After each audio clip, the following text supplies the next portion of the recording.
অনেক ভাই বোন জানতে চান শবে কদরের নামাজ কিভাবে আদায় করব, কত রাকাত, কিভাবে আদায় করতে হবে। তাদের উদ্দেশ্যে বলবো যে মাগরিবের নামাজটা প্রথমে আপনি আউয়াল ওয়াক্তে পড়বেন। মেয়ে মানুষ হলে বাসায় নিজের জায়গা, পুরুষ হলে জামাতের সাথে। ইফতার খেতে গিয়ে যেন জামাত ছুটে না যায়, তাকবীরুল্লাহ না ছুটে, সেদিকে খেয়াল করে আপনি যদি চান যে শবে কদরের নামাজ আপনি পড়বেন, তাহলে আপনাকে এই কাজটা করতে হবে। অর্থাৎ ইফতার করে দ্রুত এসে মাগরিব একবারে ইমামের সঙ্গে প্রথম তাকবীরের সাথে নামাজ পড়তে হবে। মেয়ে মানুষ হলে বাসায় প্রথম ওয়াক্তে সুন্দর করে ধীরস্থিরতার সাথে মাগরিব পড়তে হবে। শবে কদরের নামাজ শুরু হয়ে গেছে কিন্তু মাগরিবের মাধ্যমে। মাগরিব হয়ে গেল, মাগরিবের পরে সুন্নাত পড়েন, নফল পড়েন ধীরস্থিরতার সাথে, এবং এশার আগে বা সারা রাতের ভিতরে আর ঘুমাবেন না। এশার নামাজ জামাতের সাথে পড়েন, তারাবির নামাজ পড়েন খুব ধীরস্থিরতার সাথে, খুব আস্তে আস্তে, যতটা কোয়ালিটি মেনটেন করা যায়, যতটা সৌন্দর্য সৃষ্টি করা যায় পড়ার চেষ্টা করেন। এবং তারাবির নামাজের পরেও যত সম্ভব একবারে ফজরের আগ পর্যন্ত দুই রাকাত করে সলাতুল লাইলি মাসনা মাসনা। রাসূলুল্লাহ আকরাম সাল্লাল্লাহু আলাইহি ওয়াসাল্লাম বলেছেন রাতের নফল নামাজ হবে 2 রাকাত করে। অতএব আপনার শবে কদরে যে নামাজ পড়বেন আপনি সেটা 2 রাকাত করে হবে।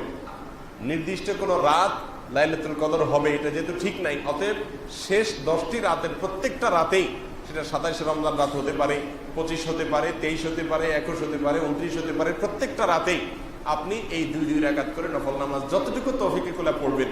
সম্ভব হলে সারা রাত জেগে থাকবেন এবং সারা রাতই এই 2 রাকাত করে যত বেশি পারেন বেশি সংখ্যক নামাজের মধ্যে কাটাবেন।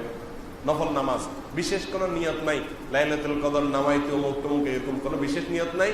আল্লাহু আকবার বলে নিয়ত বেঁধে আপনি তাহাজ্জুদ পড়তেছেন, এই নিয়তে বাস নিয়ত বেঁধে হাত বেঁধে এরপরে আপনি সূরা ফাতিহা পড়ে, সাথে নির্দিষ্ট কোনো সূরা নাই যে লাইলাতুল কদরে অমুক সূরা এতবার পড়তে হবে। অনেকে আপনাকে বলবে লাইলাতুল কদরে এত রাকাত, প্রথম রাকাতে সূরা ফাতিহার পরে সূরা ইখলাস এতবার, দ্বিতীয় রাকাতে অমুক সূরা এতবার। এগুলো সবগুলো মন গড়া কথাবার্তা।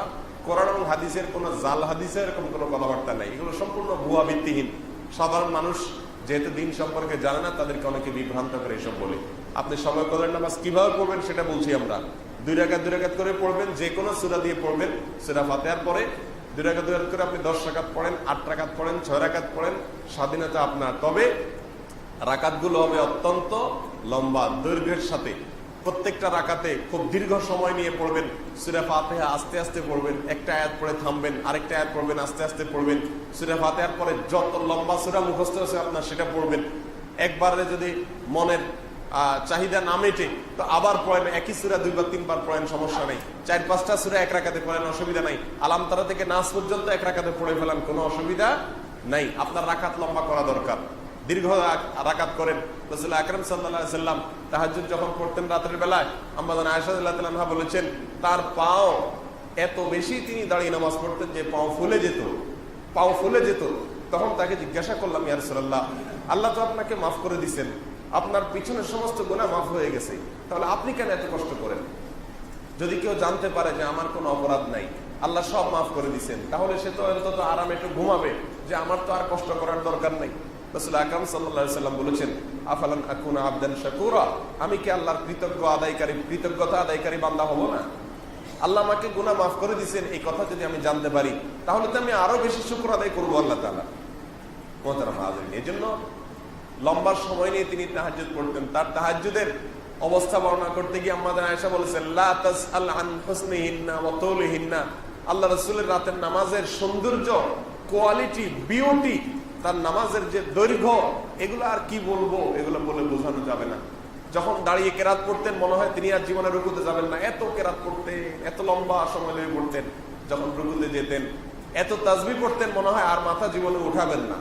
যখন মাথা উঠাতেন দাঁড়িয়ে আল্লাহ প্রশংসা শুরু করতেন মনে হয় আজ সিজদা যাবেন না। সিজদা গেলে সুবহান রাব্বিল আলা বলতে বলতে আল্লাহর প্রশংসা করতে করতে এত মজা পাইতেন, আল্লাহকে সামনে পেয়ে আল্লাহর প্রশংসা করে আর মনে হয় সিজদা থেকে উঠবেন না।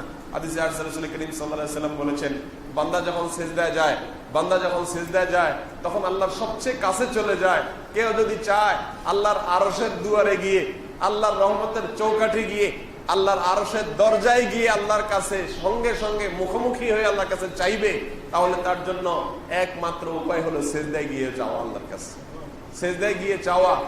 আরশের রাস্তা উপরের দিকে, অনেক দূরের রাস্তা, কিন্তু একজন আল্লাহর প্রিয় বান্দা তিনি বলেছেন আল্লাহর আরশের রাস্তা নিচের দিকে অর্থাৎ জমিনে, জমিনে মাথা ঠুকাইলে আরশে পর্যন্ত পৌঁছে যায়, বান্দা আল্লাহ সবচেয়ে নিকটে চলে যায়।